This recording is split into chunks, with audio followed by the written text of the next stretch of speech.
Hey there, fishing friends and fellow angling enthusiasts. Your old mate is back with another crucial forecast, and today we're diving deep into the fishing potential for New Zealand on January 21st, 2026.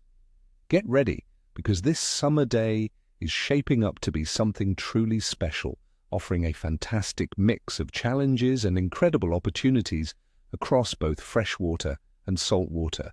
We've got warm waters, but also some lively weather, which means for the prepared angler, this could be a day of big surprises. So stick with me to uncover the secrets of this promising yet capricious day.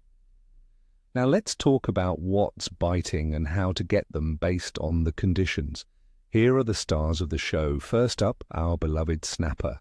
January is prime time for these beauties, but with the expected rain and stronger easterly winds, they might be a bit more scattered. You'll want to focus your efforts around the deeper pins and reef edges, especially where you find strong currents pushing bait fish.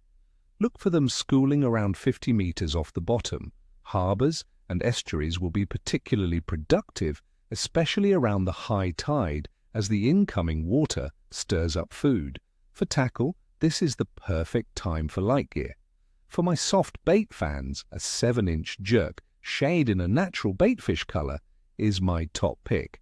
The key is to use the lightest jig head you can get away with, maybe a 1/4 ounce or even a 3/8 ounce. You want that lure to waft down slowly and naturally. For the bait fishos, you simply cannot beat a stray line pilchard or a fresh strip of mackerel. The stirred-up water from the rain could also make scented baits, or lures with more vibration, a smart move. Next, the energetic Kahawai. These incredibly strong and acrobatic fish are fantastic sport on light tackle, and they are very active around the New Zealand coast in January. With developing winds and potentially stronger tides as we move away from the new moon, Kahawai should be highly active, especially around tide changes. You'll find them schooling in open water, often chasing baitfish near the surface. Small metal lures or soft plastics retrieved quickly can trigger aggressive strikes. A light to medium spinning rod will be perfect for casting and retrieving. They're not too picky, so experiment until you find what they're hitting. Keep an eye on those diving birds. They're your best indicator for Kahawai feeding frenzies. Finally, for our freshwater enthusiasts chasing trout, both brown and rainbow. The rivers and lakes are running clear and warm in January, which means trout are active. However, with the forecast for persistent rain and stronger winds in many areas, trout might behave a little differently. During the heaviest rain, they might retreat to deeper, more protected waters or under vegetation, like overhanging trees, to find cooler, more oxygenated water. The disturbed surface from the rain can sometimes make fish feel less exposed, leading to aggressive feeding periods. For rivers, swinging a small weighted nymph through riffles and runs is always a solid bet. In lakes, trolling with a shallow diving lure or a tassie devil can cover a lot of water and entice a strike. Don't be afraid to experiment with brighter colors for your lures or flies to grab their attention, especially in murkier water caused by rain runoff. Now let's break down the conditions that are shaping our day. Weather.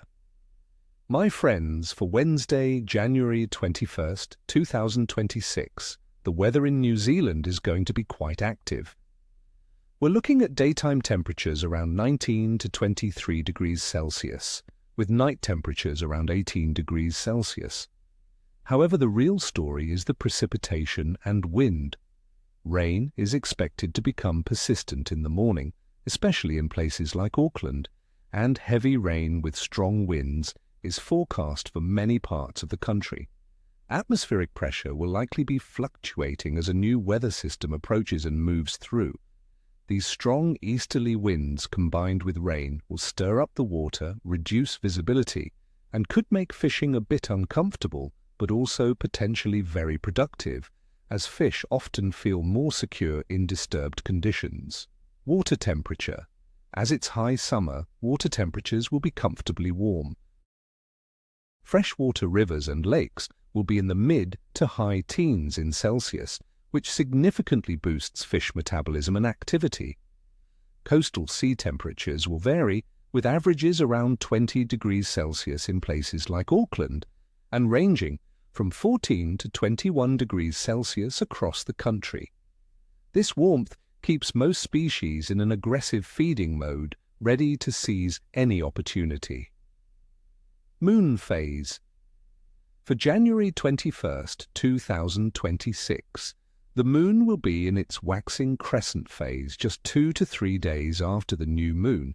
It will be only about 7 to 9% illuminated. Popular fishing lore sometimes suggests that the period from a new moon to the first quarter is one of the best times of the entire month to be on the water. Why? Because the days following a new moon bring progressively larger tides, and these stronger currents stir up food, getting the fish biting.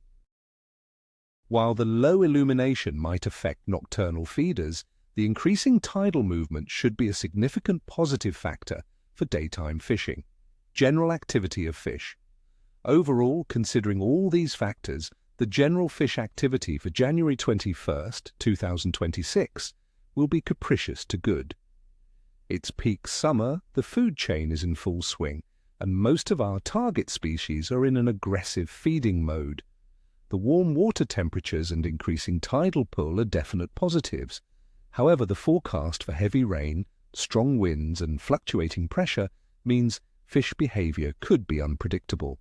They might feed aggressively during periods of stable pressure or immediately before/after a downpour, but could become cautious during the worst of the weather. My clear assessment is that the bite will be capricious due to the challenging weather, but for those who brave the conditions and adapt their tactics, it could turn into a good fishing day with strong feeding periods, especially during breaks in the rain or around tide changes. So, my friends, that's the breakdown for Wednesday, January 21st. It's a day that demands a bit of grit, but promises potential rewards for the dedicated. Remember, nil by mouth means no fish. So get out there, be safe, and enjoy the adventure. Tight lines, everyone, and may your reels be screaming. Don't forget to hit that like button, subscribe if you haven't already, and tell me in the comments below, what's your go-to lure or bait when the weather gets a bit wild like it's looking for this Wednesday? I'd love to hear your secrets.